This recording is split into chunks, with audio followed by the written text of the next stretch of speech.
I never liked silence. Not the real kind of silence, the heavy, full-bodied one that presses on your chest like a wet blanket. That kind of silence always felt like a warning, like something was waiting to speak. That's probably why I agreed to spend a week at my grandfather's cabin deep in the Carver Woods. I thought a bit of peace would do me good, get me away from the constant buzzing of city life, the endless scrolling, the artificial light. My therapist said I was too stimulated. She was right. The cabin was old but sturdy, built by my grandfather himself back in the 70s, long before cell signals or Wi-Fi towers reached that part of the world. It sat about 5 miles from the nearest paved road, nestled among tall, ancient trees with trunks as wide as bathtubs. There were no neighbors, no footpaths, and no sounds, aside from the occasional rustle of wind or snap of a branch. I brought books, a few groceries, my journal, and a naive sense of adventure. The first 2 days were uneventful. I read, I cooked simple meals on the old propane stove, I listened to the crackle of the fire at night. I even found myself sleeping better, lulled by the gentle creaks of the wooden structure and the natural rhythm of the forest. But on the third night, just as I was drifting off, I heard something that didn't belong. A whistle. It was faint at first, so soft I thought it might have been a bird or my imagination. A slow, drawn-out note rising and falling like a lullaby. It came from the direction of the woods behind the cabin, the thickest part where the trees were so close together they blocked out the moonlight. I sat up in bed, heart suddenly alert. The whistle came again, the same melody, too human, too intentional. I told myself it had to be a hiker or a camper. Maybe someone got lost. I checked the clock, 2:41 a.m. Not a great time to be strolling through an unmarked forest. I didn't sleep the rest of the night. I sat in the corner of the cabin with a flashlight and a fire poker, feeling ridiculous but too unsettled to climb back into bed. By morning, the forest looked as harmless as ever. Birds chirped, sunlight filtered through the trees, and the whistle felt like a dream. I nearly convinced myself it was. Until that night. At exactly 2:41 a.m., the whistle returned. Same melody, this time a little louder. I sat frozen, ears straining. The sound came in regular intervals, about every 30 seconds, and it was getting closer. I didn't go outside. I didn't even peek through the window. I just sat there, back pressed to the wall, hands shaking, listening as the whistle moved past the cabin, heading deeper into the woods. And silence. Not normal silence. The heavy kind again. No wind. No bugs. Not even the crackling of my fire. Just stillness. In the morning, I found boot prints near the back of the cabin. Just one set. No animal tracks. Just long, deep impressions in the muddy earth. They started near the edge of the woods, walked up to the cabin, and stopped at the back wall. No return prints. I packed my bag and left that day, but I didn't go home. I didn't go home. I drove into town instead, a sleepy little dot on the map called Henley's End. It had a gas station, a diner with exactly 4 tables, and a motel that still used real keys on plastic tags. I checked in for 2 nights under the name Mark, even though my name isn't Mark. I didn't know why I did that. I just didn't want anyone to know I was there. That evening, I sat in the diner nursing a lukewarm coffee, staring at the dusty rack of local pamphlets. One caught my eye, Carver Woods, a historical look. A faded photograph on the cover showed a group of lumberjacks posing with axes and somber faces. I flipped through it absently until I saw a black and white sketch that made my blood run cold. A figure in the woods. Tall, thin, face obscured by shadow, and under it, a caption. The Whistler local legend dating back to 1913. I flagged the waitress, an older woman with kind eyes and stiff joints. Hey, do you know anything about this? I held up the pamphlet, tapping the sketch. She squinted. That old tale? Honey, that's just folklore. Something they used to scare kids into coming home before dark. What's the story? She shifted uncomfortably. Well, depends who you ask. Some say it was a man who went mad living out there alone. Others say it's a spirit or a forest guardian, I guess. One thing all the versions have in common, though, the whistle. I felt the hair on my arms rise. What about it? They say if you hear it far away, you're safe. But if it sounds close, she gave a thin smile, well, then you better pray it doesn't stop. I didn't sleep well that night. Even in a motel with other rooms nearby, the sound of the wind rattling the AC unit made me jump. I kept thinking about the footprints, how they stopped at the cabin wall like the person had vanished or gone inside. I thought about the time, 2:41 a.m., same both nights. Why? Why that exact moment? The second morning, I decided I couldn't ignore it anymore. I had to go back. Not for bravery or closure or anything like that. No, it was simpler than that. I left my grandfather's journal behind. It was the last thing I had of him. A worn, leather-bound book he kept near his recliner. Notes, sketches, thoughts. He died the year before, and I hadn't read through all of it yet. Something told me it might hold answers. So like an idiot, I drove back. I arrived in the late afternoon. The cabin looked untouched. My packed bag sat where I'd left it. The firewood was still stacked neatly on the porch. And there, on the side table, was the journal. I grabbed it and turned to leave. But then I stopped. On the first page, something had changed.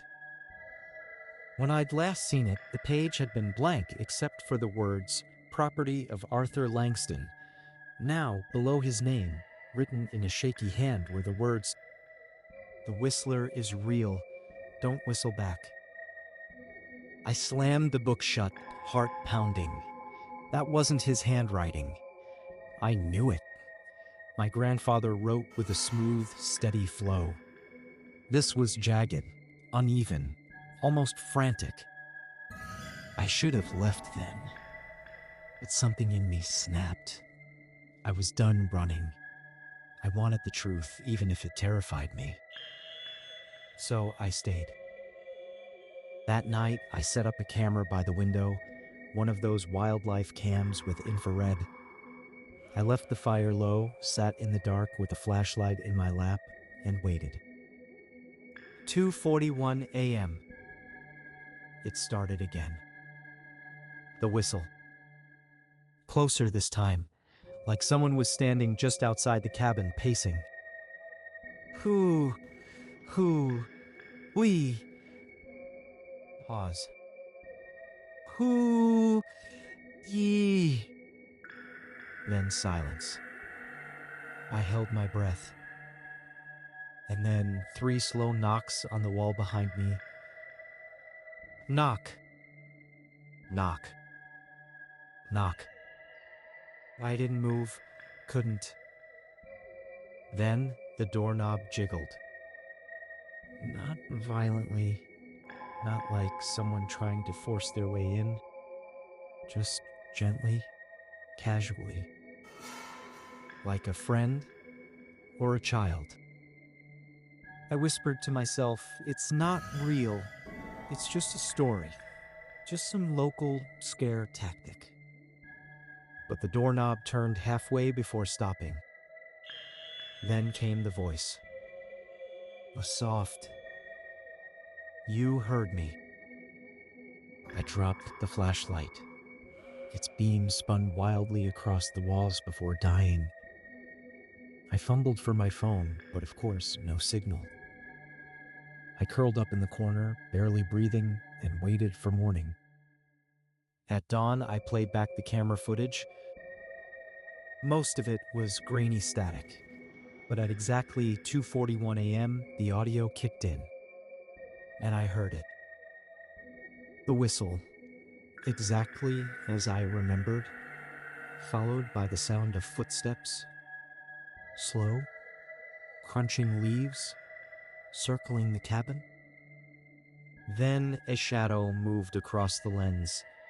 No features, just long and tall. But the worst part came next.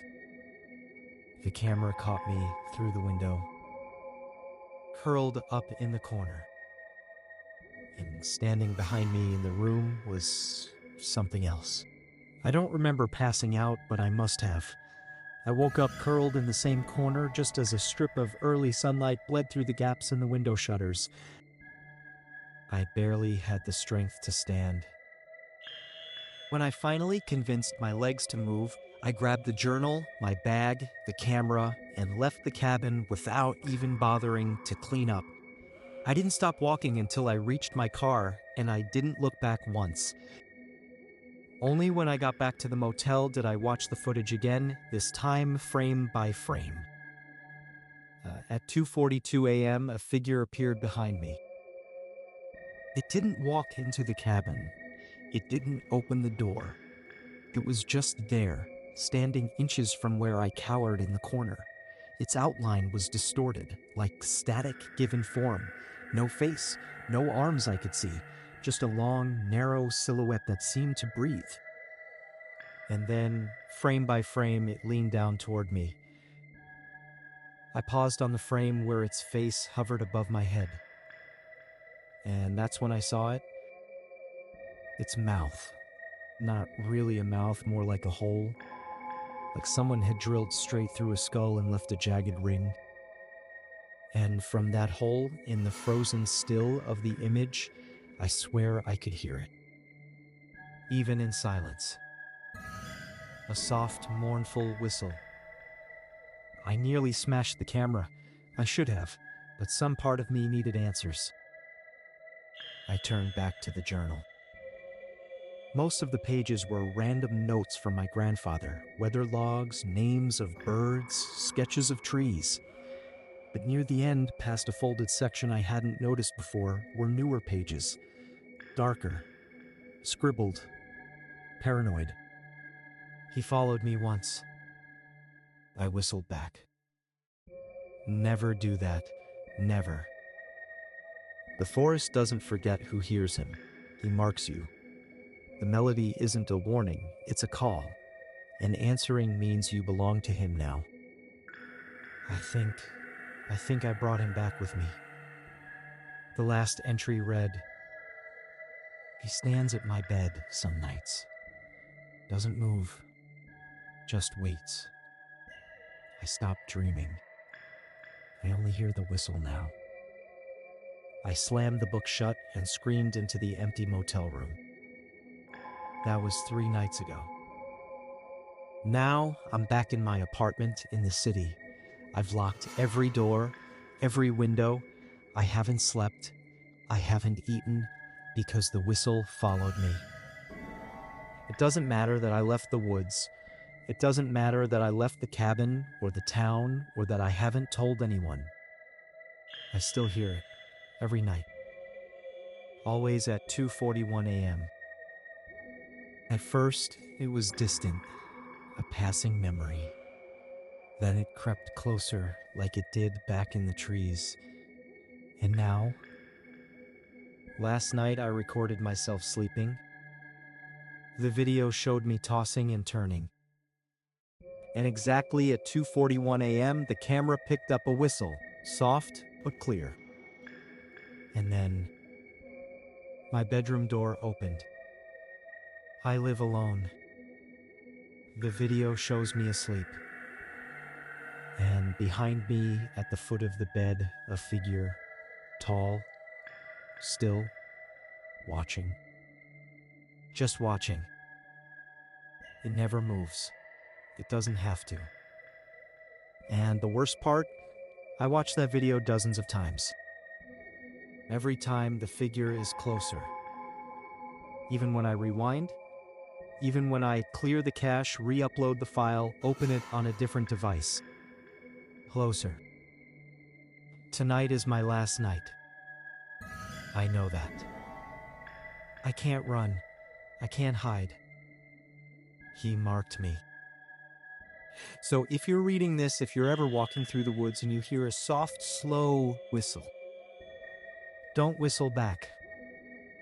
Don't listen. Don't even acknowledge it. Just turn around and run.